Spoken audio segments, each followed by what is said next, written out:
Hello, my name is Zachary Majeka, and this is my midterm project for internet computing. Everything shown in this video and submitted is 100% done by me.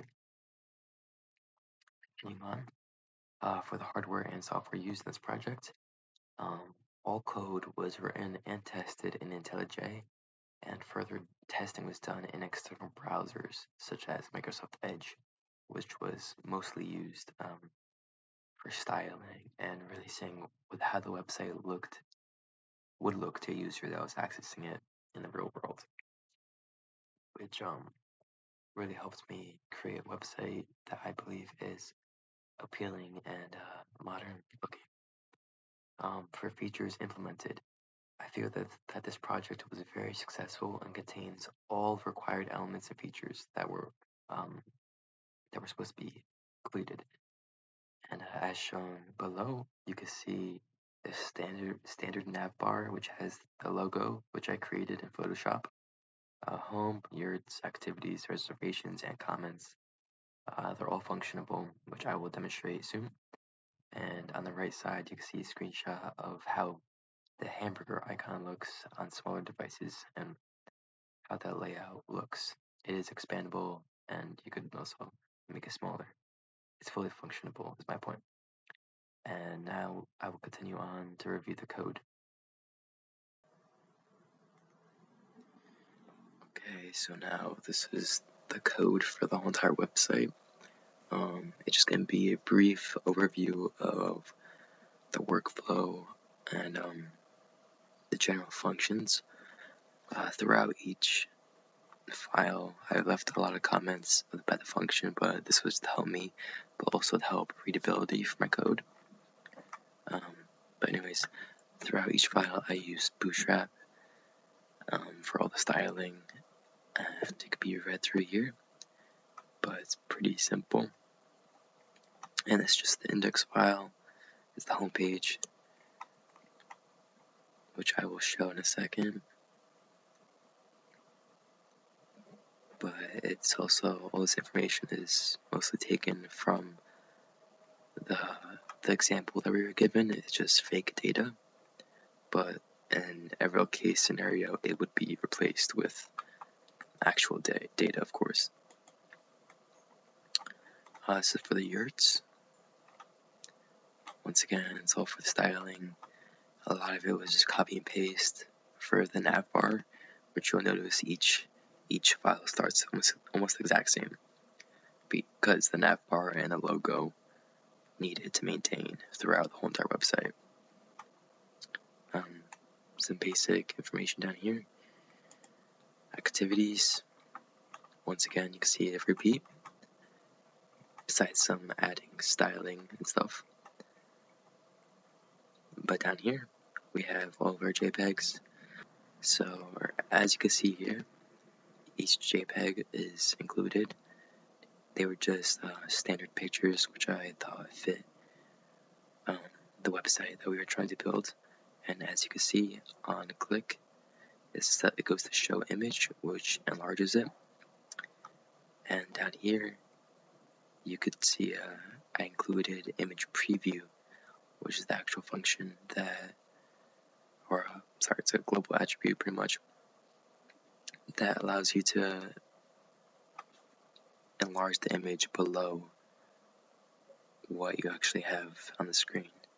So I could not figure out how to make the image take up the whole entire screen, but I also thought stylistically it looked better by just showing a different box below and enlarging that image. The reason why I think this looks better is because it's a lot less confusing for the user if they're suddenly just brought to a whole different page of just that image. But instead, it just literally shows the exact same function but below. Down here, you can see I use some JavaScript to simply just handle this function of when it's clicked and to bring it to the preview. Now in the reservations, some more stylistic attributes were included here using Bootstrap once again. This is the same exact layout for the nav bar. here are just input fields for the form, and I copied each one that was required, but it goes from name, zip code, city, and all the rest. It gives you multiple options for the room size, king, queen, suite, which was necessary for calculating the price at the end. Same thing with the total number of people. And down here, I gave multiple options for payment method, and yeah, it's pretty simple right there. That's just to collect the data, and they can also type in, there's a placeholder here, but the user could type in any special accommodations, which was also required. Down here, once again, each blue dot is a comment I left of the function, but I set the king, queen, and suite price beds, the tax rate, which I searched up the standard tax rate in New Jersey to keep it somewhat realistic. Then I had to use JavaScript, which I'm fairly familiar with, but over here at the end, I included my references, which I had to heavily use for this specific step. And I included an event listener, which basically waited for the user to click submit, and then it would gather all that data and assign it to a specific variable, which would then be used to do calculations as seen down here, which prints out to the subtotal, including the tax rate, and then you display that total, which I'll show in a minute. But it's fairly simple math. Just a lot of the syntax I had to learn over the course of like 2 weeks using those references that I mentioned. And down here is where you can see I set each inputted value to the user inputted value to a value that I could take and then place into the table at the end. Essentially, this script is meant to listen, take the inputs from the user, do some basic calculations, print out the total, but also maintain that total, and then store all of these elements, assign the values and store it to these elements, and store that in the local storage of the PC. And this allows me to take all the same data and maintain it as I transition pages and place it into the table, which is essential for the thank you file, which I will show in a minute. But before I get to that, I'm going to go over the comments tab, and once again, basic styling, then have bar once again, and it's also, this is much more of a simple form, I think, but here you go. It asks for basic information, and then the comment, and a submit button, and also a response, which was necessary as described in the instructions. The user, we needed certain constraints so that the user had to at least type a comment in to be submitted without requiring personal information. But if personal information is provided, then it would say, dear, in my case, Zach, thank you for your comment. Or if there is no personal information inputted, it would just say, dear guest, as said here. And basically, for the greeting, they're allowed to greet names, emails, or guests, but it will not agree to a phone number that is inputted. And once again, I had to learn a lot of this JavaScript from the references, but essentially it uses the same form of setting an event listener, which is then triggered when it is submitted, and there's certain preventions I had to include if the page is reloaded. Okay, so basically this page works the exact same as the reservations form, where I used JavaScript that I learned from the references, and I attached an event listener to the form that is triggered when it is submitted. There's some basic preventions, like if the page is reloaded, it can handle that, and there's the trim, a lot of more stylistic down here, but it's also the trim white space, which is just stylistic, it's not necessary. And then we have to get a response from the user, which is shown up here. This is where the response is printed, but this is what handles that response. So it gets the response, analyzes down here, it checks if the comment field is empty. If it is empty, then an error message will print, because in the instructions it said that a comment must be required, but personal information is not required. It's optional. So this is what the user gets, and they'll be prompted to, then leave a comment, and then submit it properly, which then they would receive a greeting based on their information that they submitted. So if they submitted no personal information, it would return down here, "Dear guest, thank you for your comment." Stylistic green down here, same thing with the red. But if the user inputs their name or email, then it would say, "Thank you, name, for your comments." Sorry, "Dear name, thank you for your comments," or "Dear email, thank you for your comments."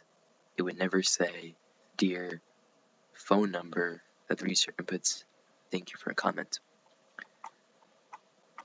And that gives user proper feedback. But now continuing on to here, this is a simple thank you file. I'll show how it reacts in a minute, but basically once the user submits a reservation, it redirects right here. You can see it went to window location, href to thank you HTML. So it takes all this data, as I said before, stored in local storage, takes this, transitions the user to this page, where then some more basic stylistic stuff is here, and it's the exact same as I've gone over multiple times.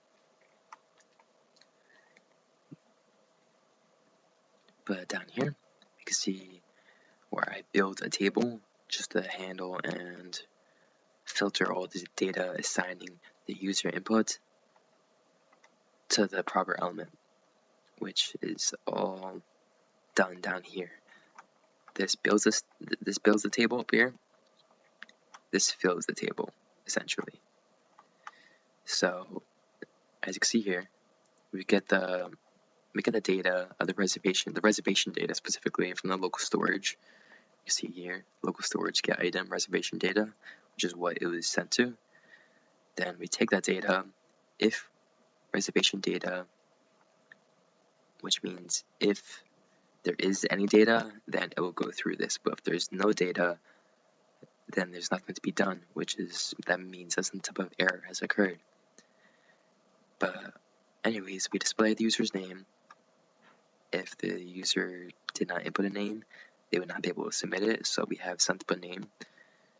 And we just loop through each pair and match that key pair value to the proper object, which will be more simple to explain once you see the table.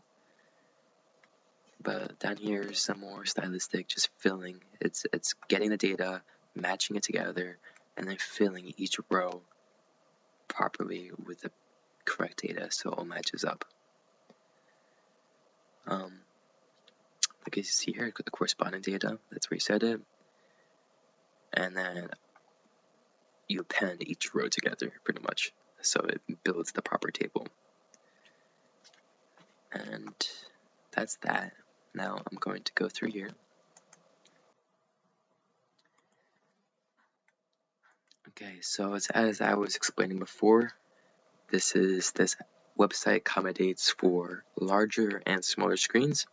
First, I will show you the smaller screen, which would be typically a phone. But you get the hamburger icon, which is fully functional. I'm not going to go through everything yet because I want to do that on a bigger screen, but it does work.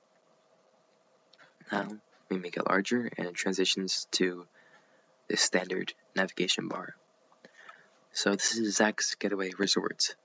Welcome to Zach's Getaway Resort. To kick back and relax at Zach's by enjoying a relaxing getaway with amazing amenities, beautiful scenery, and fun activities for everyone.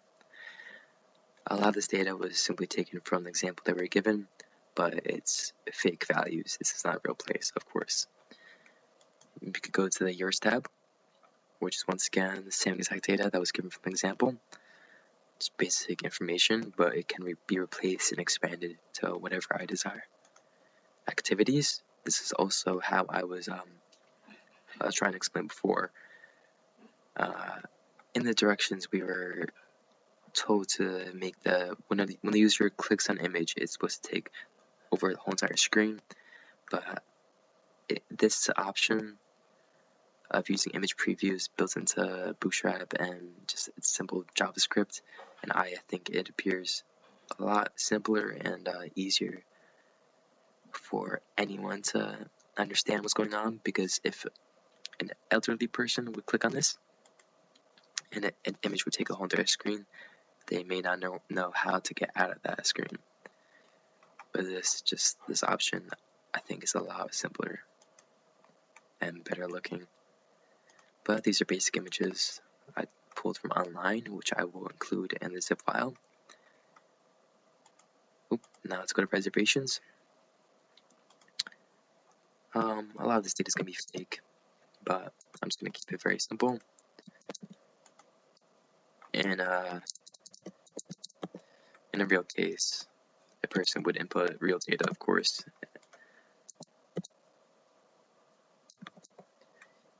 But I'm not going to do that right now. Now let's choose a date. Let's do Saturday to this Saturday, so a full week. Number of people, we'll do 2. We'll do king, but you can choose from king, queen, or suite. Phone, email,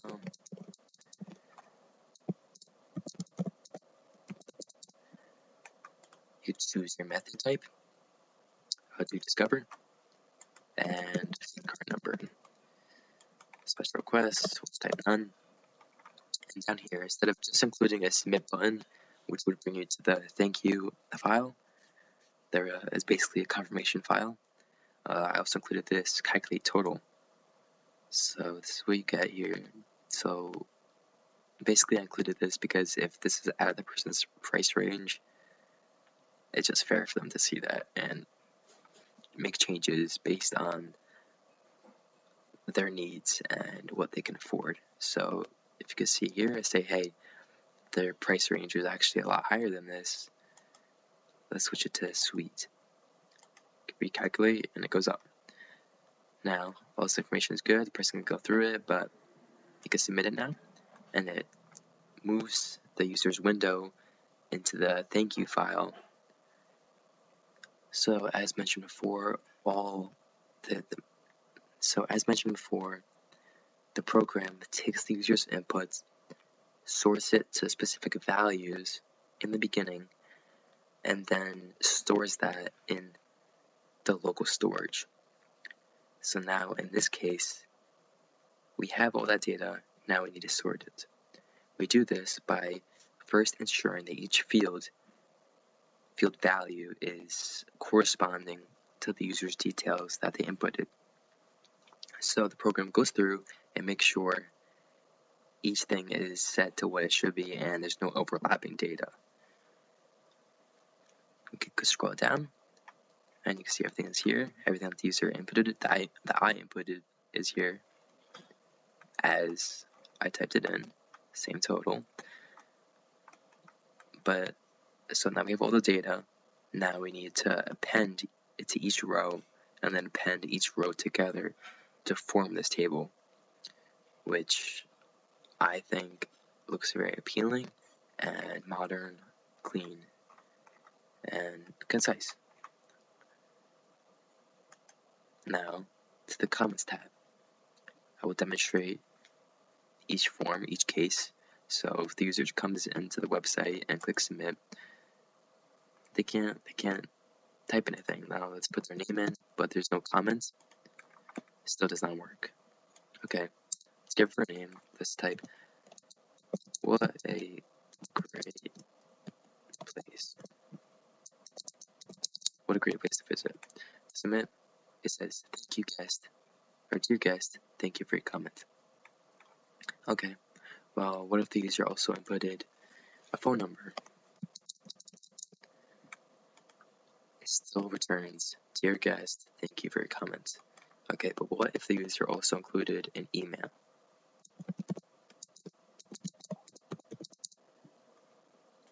Okay, so now it says, dear zach@gmail.com, thank you for comment. What if they also included a name? Now it prioritizes the user's name over the email and of course phone number, where it returns, dear Zach M, thank you for your comment. So this is the end of my website. I hope you enjoyed the presentation. Thank you very much.